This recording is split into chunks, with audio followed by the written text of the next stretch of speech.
ce matin, j'avais à cœur de continuer la thématique de l'armure du chrétien, qui est dans Éphésiens, chapitre 6, et du verset 12 à 17. Nous faisons la lecture. Car nous n'avons pas lutté contre la chair et le sang, mais contre les dominations, contre les autorités, contre les princes de ce monde de ténèbres, contre les esprits méchants dans les lieux célestes.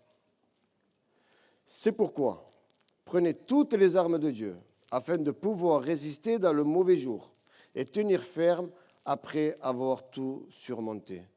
Juste avant de continuer, vous avez vu, pour tenir ferme après avoir tout surmonté. Lorsqu'on a cette armure du chrétien, on est capable de tout surmonter, même quand les mauvais jours sont là. Donc, tenez donc ferme, ayez à vos reins la vérité pour ceinture, revêtez la cuirasse de justice, mettez pour chaussure à vos pieds le zèle que donne l'évangile de paix. Prenez par-dessus tout cela le bouclier de la foi avec lequel vous pourrez éteindre les traits enflammés du malin. Prenez aussi le casque du salut et l'épée de l'esprit qui est la parole de Dieu. Amen. Donc, on avait commencé cette thématique avec la ceinture de vérité. Si vous vous rappelez, ceinture de vérité, il faut vivre dans la vérité, pas dans la demi-vérité. Ensuite, nous avons vu la cuirasse de justice, que nous devons vivre selon la cuirasse de justice, parce que nous sommes justifiés par Dieu, et ne pas confondre la cuirasse de justice et la cuirasse de justicier, parce qu'il y a des personnes qui veulent se faire justice soi-même. Ensuite, quand il y a eu le dimanche de famille avec les enfants, nous avons vu le bouclier de la foi. Donc aujourd'hui, nous allons voir, mettez pour chaussure à vos pieds le zèle que donne l'évangile de paix. Et nous allons commencer avec cela. Mettez pour chaussure à vos pieds le zèle que donne l'évangile de paix. Maintenant, je vais vous poser une question. C'est quoi le zèle? C'est quoi le zèle? On le lit, mais c'est quoi le zèle? C'est quoi le zèle? Le zèle, c'est une passion brûlante pour Dieu. Ce n'est pas faire les choses par habitude. Ce n'est pas faire les choses parce que par tradition, mais on le fait avec le cœur, avec l'amour et l'énergie pour notre Dieu. C'est ça le zèle. On vient et on a ce feu qui est là. Le zèle. Regardez ce qu'il est dit dans Romains 12, 11. Ayez du zèle et non de la paresse. Soyez fervents d'esprit et servez le Seigneur.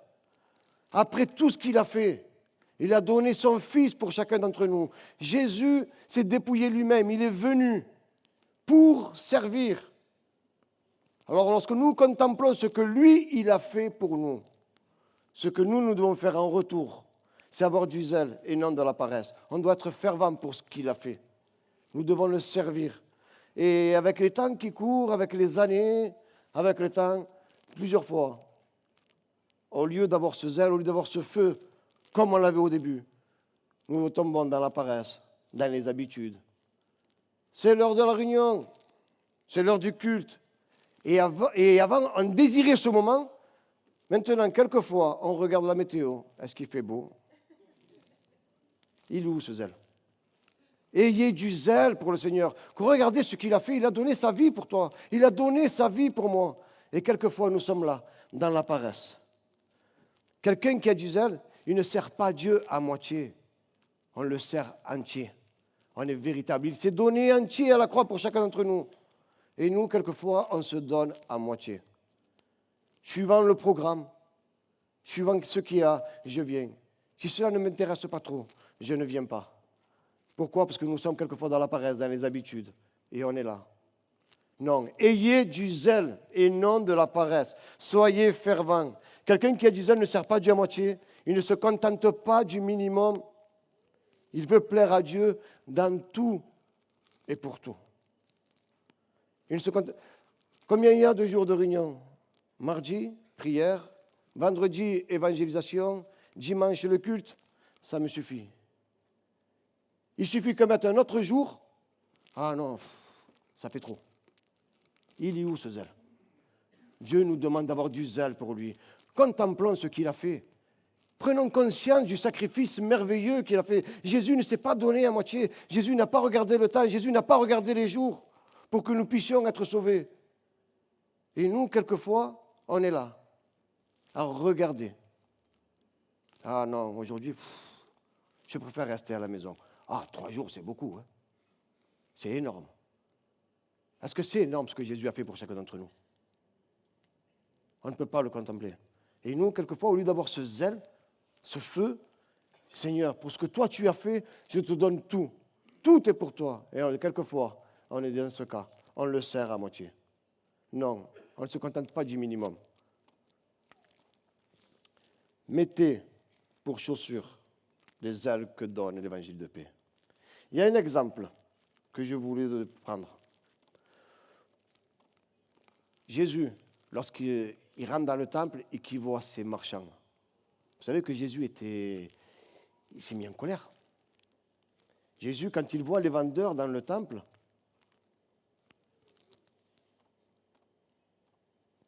il dit aux vendeurs de pigeons, ôtez cela d'ici, ne faites pas de ma maison de mon Père une maison de trafic. Et ses disciples se souvinrent qu'il est écrit. Qu'est-ce qu'il est écrit? C'est ça. Le pasteur a donné la bonne référence. Lorsque Jésus a vu cela, il n'était pas indifférent. Lorsqu'il voit le temple profané, il agit. Et c'est ça, avoir le zèle. Lorsqu'on vient dans la maison de Dieu et qu'on voit des choses qui ne sont pas la gloire de Dieu, nous devons agir. Nous ne devons pas rester là. Et ses disciples se souvinrent qu'il est écrit. Le zèle de ta maison me dévore. Ce passage fait référence au psaume 69, 10. Il est écrit, car le zèle de ta maison me dévore et les outrages de ceux qui t'insultent tombent sur moi. Quelqu'un qui a le zèle pour Dieu, quelqu'un qui a vraiment ce zèle, qui est là, qui a cette dévotion pour Dieu, lorsqu'il voit des choses qui ne sont pas à la gloire de Dieu, il doit agir. Le vrai zèle défend ce qui est juste.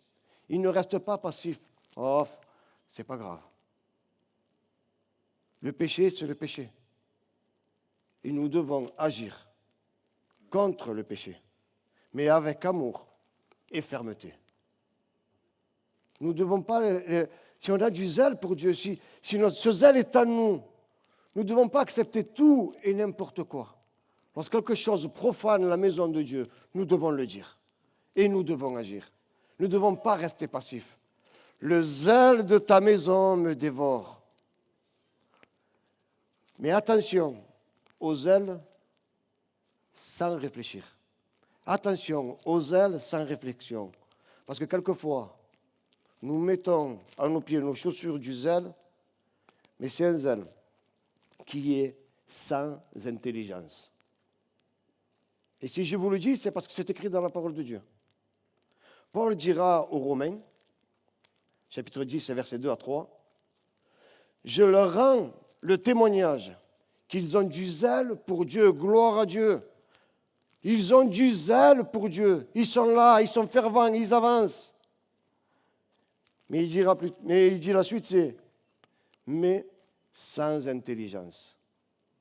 Ça veut dire quoi? Avoir du zèle pour Dieu, mais sans intelligence. Car quelquefois, on cherche notre propre justice au lieu de chercher la justice de Dieu. Ça, c'est pas bien, on le fait, on a du zèle, gloire à Dieu. Mais quelquefois, on ne réfléchit pas, on le fait sans intelligence.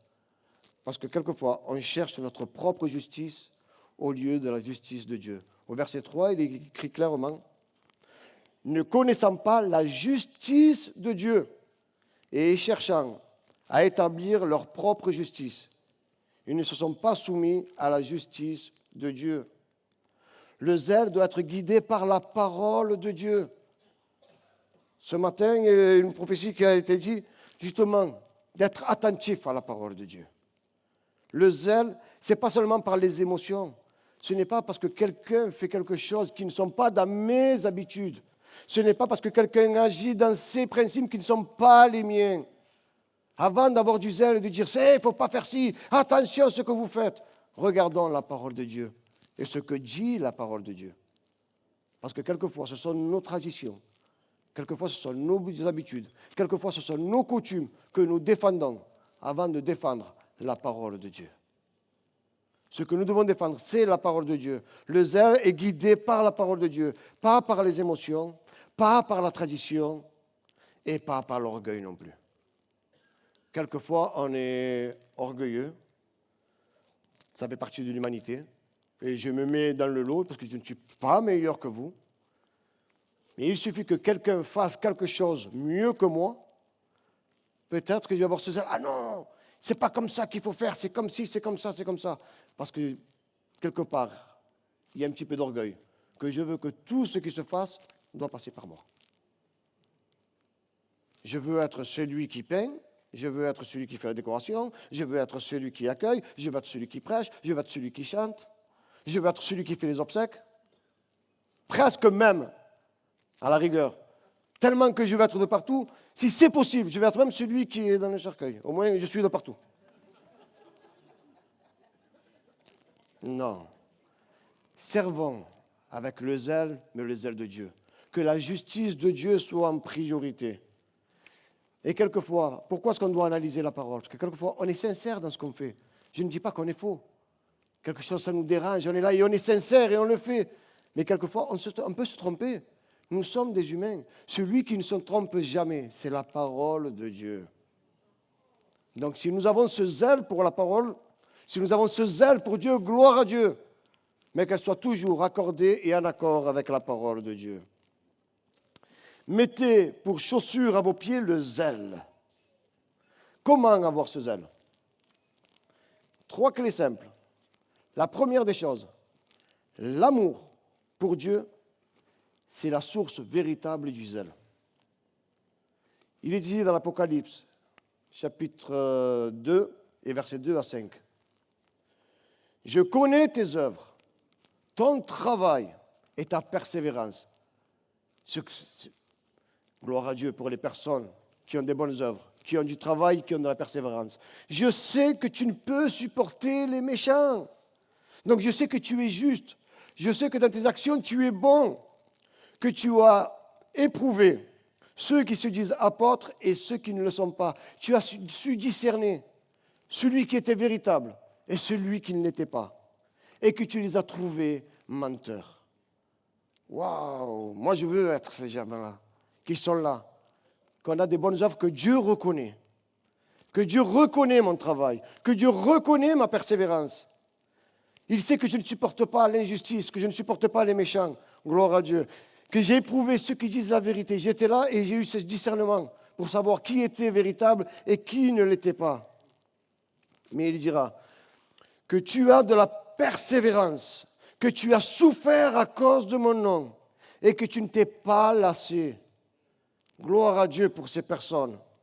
Mais il dira quelque chose.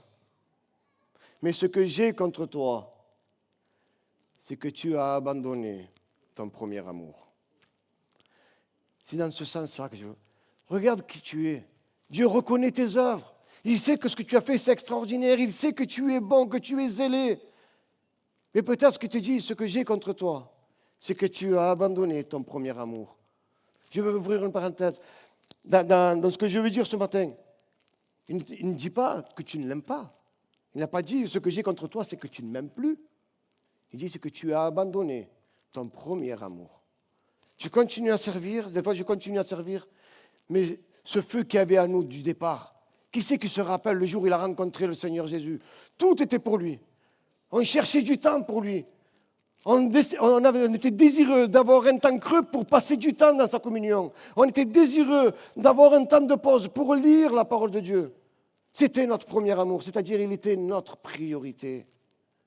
Et peut-être qu'avec les années, avec le temps, ce n'est plus ta priorité. Tu viens, tu as du temps à la maison. Et là, je me mets au milieu. Cette parole me parle à moi en premier. On est là, que ce soit TikTok, que ce soit Facebook, que ce soit à la télé ou en zappe, de 1 à... Qui c'est qui a le câble aujourd'hui? La majorité. On a plus de 300 chaînes. Et quelquefois, on est là et on zappe, et on zappe, et il n'y a rien, il n'y a rien, il n'y a rien, il n'y a rien. On revient, qu'est-ce qu'on fait? Et on revient au début, comme si quelque chose allait changer. Alors qu'avant, lorsqu'on avait ce feu, lorsque Jésus est venu à nous, on ne cherchait même pas à zapper. Dès qu'on avait du temps, on le cherchait à le passer devant la présence de Dieu. Ce que j'ai contre toi, c'est que tu as abandonné ton premier amour. Quelquefois, Dieu n'est pas la priorité. Moi, je vous parle de mon expérience. Lorsque j'ai rencontré mon Sauveur, lorsque vraiment il s'est révélé dans ma vie, lorsque j'ai fait cette rencontre, que je me suis rendu compte, mais finalement, c'est que du temps perdu que j'ai eu dans ce monde. Qu'est-ce que j'ai fait? J'ai essayé de racheter le temps, comme il est écrit dans la parole de Dieu. Et dès qu'il y avait un moyen, dès qu'il y avait un jeûne, j'étais le premier. Il y avait des veillées, j'étais le premier. Des fois, il n'y avait pas de réunion dans mon église, j'allais de visite dans d'autres églises. J'étais assoiffé. Ma priorité, c'était Dieu. Ma priorité, c'était Dieu. Ma priorité, c'était Dieu. Et avec le temps, deuxième position, troisième position, quatrième position. Remettons Dieu à l'honneur ce matin. Qu'il soit la priorité. Tu as de la persévérance, gloire à Dieu. Tu as des bonnes œuvres, gloire à Dieu. Et Dieu les reconnaît. Mais qu'il puisse être notre priorité. Le zèle pour Dieu. J'ouvre une parenthèse. Vu que je ne prends pas... Je dis ce que me vient dans mon cœur. Le zèle, il est pour qui? Pour le Seigneur. Le zèle, il est pour Dieu. Jean-Luc, je t'aime beaucoup. Il apporte beaucoup. Et merci pour ce que tu mets. Je suis désolé. Mon zèle n'est pas pour toi. Mon zèle, il est pour Dieu. Et il en va ainsi. N'ayons pas du zèle pour un pasteur. N'ayons pas du zèle pour un groupe de louanges. N'ayons pas un zèle pour quelqu'un. Ayons le zèle pour Dieu. Lorsqu'on vient dans l'église, lorsqu'on vient dans la maison de Dieu, moi je viens pour lui. Si Jean-Luc est là et que je me... Gloire à Dieu, je suis content de te voir, mon frère. Mais s'il n'est pas là, j'ai pris pour lui, mais mon Dieu, lui, il est là. Et c'est pour lui que je viens. Alors, lorsqu'on vient à l'église, notre priorité, ce zèle, c'est pour lui. C'est lui qui mérite toute la gloire. Ne soyons pas de ceux qui suivent des hommes, mais soyons ceux qui suivent Dieu. Alors, notre zèle, il est pour Dieu. Amen. Un autre point.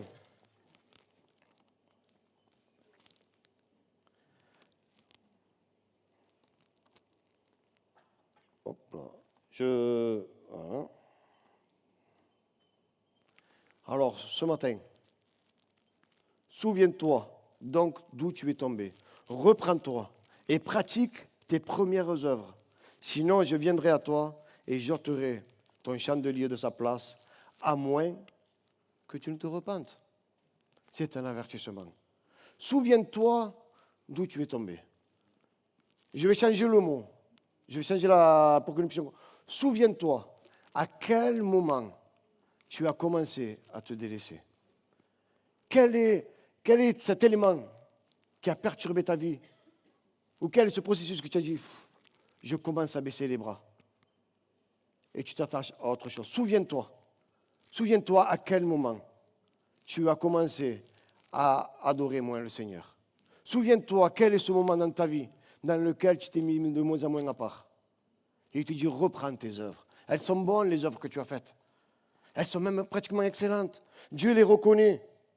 Mais tu as cessé de les pratiquer. Tu as cessé de les suivre. Reprends tes œuvres. Sinon, si tu continues comme ça, ça va s'éteindre de plus en plus et de plus en plus. Jusqu'au jour où le chandelier risque d'être ôté de sa place. Que nous ne puissions pas arriver jusqu'à là. Ça peut nous arriver de flancher. Ça peut nous arriver de tomber. Mais le principal, c'est de ne pas rester à terre et de se relever. 7 fois le juste tombe, 7 fois Dieu le relève. Ce n'est pas une fatalité de tomber. Ce n'est pas une fatalité de flancher. Ce n'est pas une fatalité de baisser les bras. La fatalité, c'est de rester dans cette situation. Ce matin, le Seigneur te rappelle à l'ordre, nous rappelle à l'ordre. Souviens-toi comment tu étais le jour où tu as rencontré le Seigneur. Souviens-toi ce feu qu'il y avait en toi. Et plus rien n'avait d'importance. Seul lui, il comptait. Il était vraiment à la première place. Une analyse entre vous et Dieu, entre moi et Dieu. Un IRM spirituel. Est-ce que Jésus est à la première place dans ta vie? Est-ce que tu as ce zèle pour lui? Où est ton premier amour? Deuxième clé, vu qu'on a parlé du chandelier, le zèle est dirigé, et nous l'avons dit tout à l'heure, le zèle est dirigé par la parole. Le zèle doit être motivé par la parole de Dieu. Tu regardes, tu lis ta parole de Dieu, tu la médites, et que cette parole conduise ta vie, et que cette parole conduise tes actions, pas tes idées, pas tes préjugés, mais la parole. Car il est dit dans le psaume 119 et verset 105, ta parole est une lampe à mes pieds et une lumière sur mon sentier. Si tu veux avoir ce zèle qui va de l'avant, il faut être ancré dans la parole. Pas dans ce que tu penses, pas dans ce qu'on t'a dit, pas dans les traditions, je répète, mais dans la parole. Le zèle est dirigé par la parole de Dieu. Et ce matin, je voudrais encourager. Troisième point. C'est quoi qui allume ce zèle? C'est quoi qui allume ce feu? Lire la parole, elle nous dirige, mais ce qui embrase, c'est la prière. Ça fait combien de temps que tu ne pries plus comme tu priais? Ça fait combien de temps que tu ne cherches plus la face de Dieu comme tu le faisais? La prière, c'est celle qui enflamme le feu qui est à nous. Ce zèle va ressortir et on va aller de l'avant. Mais pour cela, il faut prier, il faut se mettre devant Dieu, il faut chercher sa face. Et si tu te sens brisé, cassé à cause des aléas de la vie, que ce soit par la maladie, des problèmes familiaux, ça nous arrive. Tu te sens brisé, comme un roseau cassé. Mais il nous est dit qu'il est le réparateur des brèches. Et ce matin, il veut réparer les brèches. Et il est dit dans Matthieu 12, 20, il ne brisera point le roseau cassé et il n'éteindra point le lumignon qui fume, jusqu'à ce qu'il ait fait triompher la justice. Peut-être tu te sens comme éteint, tu n'as plus ce feu, tu te sens comme brisé à cause des aléas de la vie, à cause des mauvaises nouvelles. Le Seigneur, ce matin, veut rallumer cette flamme. Le souffle du Saint-Esprit veut souffler dans ta vie. Et il veut embraser. Il veut que le feu du premier amour reparte. Il n'éteint pas le lumignon qui fume. Mais au contraire, il veut qu'il s'embrase. Il veut faire de Marignane, il veut faire de chacun d'entre nous des brasiers, des personnes qui sont enflammées pour sa gloire. Moi, je veux avoir ce zèle pour mon Dieu. Moi, je veux avoir ce feu pour mon Dieu. Et si je sens quelquefois que je sens comme brisé, comme cassé, comme épuisé, je sais qu'il est là pour me redonner de la force. Et je sais qu'il est là pour me redonner le feu. Il ne brisera point le roseau cassé. Il n'éteindra point le lumignon qui fume. Ce matin, prends conscience. Si tu veux, qui veut avoir ce feu? Qui veut avoir ce zèle pour notre Seigneur? Alors que le feu du Saint-Esprit descende, que le souffle du Saint-Esprit souffle dans nos vies et que un feu puissant, brûlant, pour la gloire de notre Seigneur Jésus. Et nous avons vu les chaussures à vos pieds, le zèle. Maintenant, nous avons le zèle. Mais ce n'est pas que le zèle. Il dit aussi que donne l'évangile de paix. Mettez pour chaussure à vos pieds le zèle que donne l'évangile de paix. Je me sens libre ce matin, on est une famille. L'évangile de paix, pas l'évangile de tristesse. Quelqu'un qui a ce zèle, quelqu'un qui a ce feu, transmet la paix. Il ne transmet pas la tristesse, il transmet la paix. Il y a... Après, si vous voulez me crier, vous pourrez me crier. Mais il y a des chrétiens que lorsqu'on leur pose la question, alors, comment ça va? Ça va. Ouais. À chaque fois, ils sont mal. À chaque fois, ils ont un problème. J'ai l'impression qu'il y a une chanson populaire que j'ai l'impression que des fois, ça leur va. C'est ça qui dit, j'ai la rate qui se dilate, j'ai le foie qui n'est pas droit. Il y a toujours un problème. Il y a toujours quelque chose. Un chrétien doit transmettre la paix. On a des problèmes, on a des difficultés, oui, c'est vrai. On vient voir des frères, je passe par un problème et on prie ensemble, il n'y a pas de souci pour ça. Mais à chaque fois, je ne suis pas bien, et si, et là. Il y a des sœurs dans l'église, que je ne dirai pas le nom parce que c'est que Dieu qui doit te glorifier, et qui passent par des moments terribles. Et lorsqu'on les appelle, comment ça va? Ça va. Tu es sûr? Bon, je suis un peu fatigué, j'ai fait ci, mais ça va, gloire à Dieu. Non seulement ils transmettent la paix, non seulement ils transmettent la joie, mais nous, qu'on veut les consoler, c'est eux qui nous consolent à nous. C'est ça, avoir les sandales du zèle, qui donne l'évangile de paix, pas un évangile de tristesse. Vous savez, je dirais où ça s'est, je vais dire ce qui s'est passé, mais pas où ça s'est passé. On était dans une église, on rentrait, et moment de prière, et 4 personnes d'affilée, ils ont commencé à prier, mais des prières vraiment de tristesse, de lamentation. Ça arrive. Mais 1, 2, 3, 4, 5, 6, il y a des personnes qui étaient inconverties qui étaient là, et moi j'étais au fond de me dire, mais ils sont plus tristes que moi. Ils ont plus de problèmes que moi. Vous me dites que vous avez la paix, mais quand je les entends se lamenter, il y a des moments dans la présence de Dieu, il y a des moments dans l'église, lorsqu'il y a une réunion de prière, que nous avons des sujets de supplication, oui, parce qu'on le dit, mais dans une prière, dans une maison de Dieu, la priorité, c'est la louange et l'adoration. La priorité, c'est la louange et l'adoration. Un passage qui me fascine, c'est lorsque je vois Paul et Silas en prison, et ils ont été fouettés. Ils ont souffert. J'ai vu comment ça se passait. Je vais vous expliquer en 2 minutes. Ce n'est pas prévu, mais je me laisse. Au fond de la caverne, au fond de la grotte, il y avait une cellule. Et il y avait une grosse pierre ronde. Et apparemment, on les attachait dos, un en face de l'autre, et ils étaient fouettés sur la pierre. Et il les laissait là pendant des jours et des jours et des jours. Rien que pour imaginer, ils sont là, attachés, fouettés. Ça fait plusieurs jours qu'ils sont là. Je m'excuse de le dire, mais pour qu'ils puissent comprendre. Le corps humain a des besoins naturels.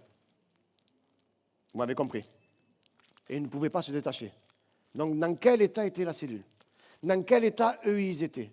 Dans quel état ils étaient fouettés? Et pourtant, la chose qu'ils ont faite, ils ont loué le Seigneur.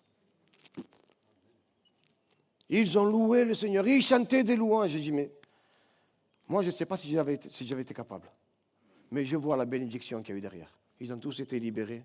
Et même le geôlier a été sauvé. La louange et l'adoration doivent être notre priorité. Nous avons un évangile de paix. Et nous avons un exemple dans la parole de Dieu. C'est une femme qui a un enfant. Et cet enfant va mourir. Et elle va dire, je vais aller chercher l'homme de Dieu.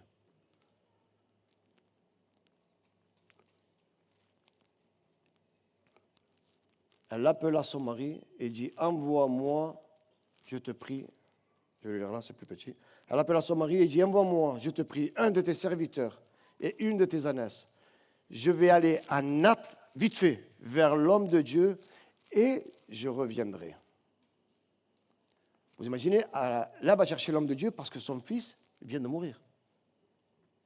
Il dit à son mari, donne-moi un de tes serviteurs et une ânesse. Je vais voir l'homme de Dieu et je reviendrai.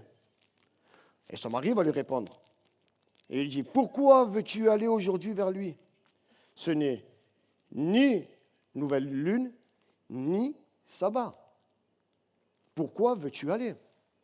Vous imaginez? C'est son mari. Je vous pose une question pour ceux qui sont mariés depuis un petit peu pas mal de temps. Ma femme, elle n'est pas là, donc je ne pourrais pas prendre l'exemple. Elle est au club. Jean-Luc, ça fait combien de temps que tu es marié?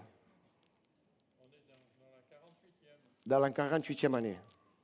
Tu connais ta femme. Même si ta femme te dit « Oh, donne-moi une ânesse », mais à son visage, on voit que quelque chose ne va pas. Normalement, un mari avec sa femme, au bout de tant d'années, reconnaît, rien qu'au visage, au trait, que même s'il dit que ça va, non, il y a quelque chose qui ne va pas. Ça me le fait avec ma femme. Mais Samuel questionne, non, ça va, ça va. Non, non, non, non, ça ne va pas, il y a quelque chose.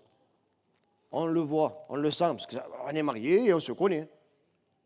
Là, quelle paix avait cette femme qu'elle a dit à son mari? Elle répondit, tout va bien. Et lui ne s'est rendu compte de rien. Tout va bien. Oh, tu viens de perdre ton fils, celui que tu as galéré pour avoir, celui que Dieu t'a donné, et tu t'en vas, tu dis, tout va bien. L'évangile de paix. Parce que la parole de Dieu nous dit,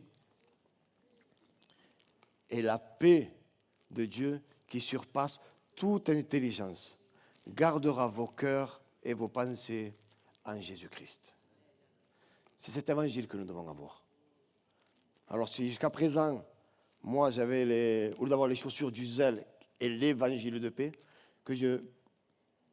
et j'avais des pantoufles de repos, que je puisse les ôter. Et je vais me revêtir des chaussures du zèle et qui donnent l'évangile de paix. Je veux annoncer la paix, je veux annoncer la joie, je veux annoncer que Jésus est la solution, je veux annoncer qu'il y a solution pour tout. Il y a un dicton chez nous, chez les Espagnols, qui dit, je vais le dire en espagnol, après je vous le traduis en français, qui dira « Hay remedio para todo, menos para la muerte ». Ce dicton dira, quand on a des problèmes avec les parents, ils nous disaient « Mais non, ne te casse pas la tête, il y a solution pour tout, sauf pour la mort, bien sûr. » En Jésus, même pour la mort, il y a la solution. Même pour la mort, il y a la solution. L'évangile de paix. Ce zèle, ce feu qui doit brûler en nous. Allons annoncer l'évangile. On vit les derniers temps. J'ai un frère, je ne dirai pas le nom aussi. Ce sont des exemples, ce sont des témoins vivants. C'est pour ça que on va, de partout où on va, il est là avec ses évangiles. Et il n'arrête pas de parler de l'amour de Dieu. Et il n'arrête pas de la parler. À un moment donné, on devait acheter du pain, il n'y avait plus de pain, on s'arrête dans une alimentation de nuit. On va acheter du pain. Il lui arrive, il fait « Ah, mais ton visage me dit quelque chose. Tu es turc? Oui. Ah, moi je suis chrétien, tu sais que nous... » Et il commence, il dit « on doit aller manger le pain. » C'était moi le pasteur, c'était lui qui était en train d'évangéliser. L'évangile de paix. Mettez pour chaussures à vos pieds le zèle que donne l'évangile de paix. Nous allons nous munir de ces chaussures. Nous allons nous munir de cette paix qui vient du ciel. Nous allons faire le travail que Dieu nous demande avec force, que ce feu brûle en nous. Et ainsi, on pourra dire de Marignane qu'ils sont beaux les pieds de ceux qui annoncent la paix, de ceux qui annoncent de bonnes nouvelles. On va repartir, on va enfiler les chaussures, on va annoncer la parole de Dieu, on va évangéliser, on va annoncer la paix, on va transmettre la paix. Que le nom du Seigneur soit glorifié.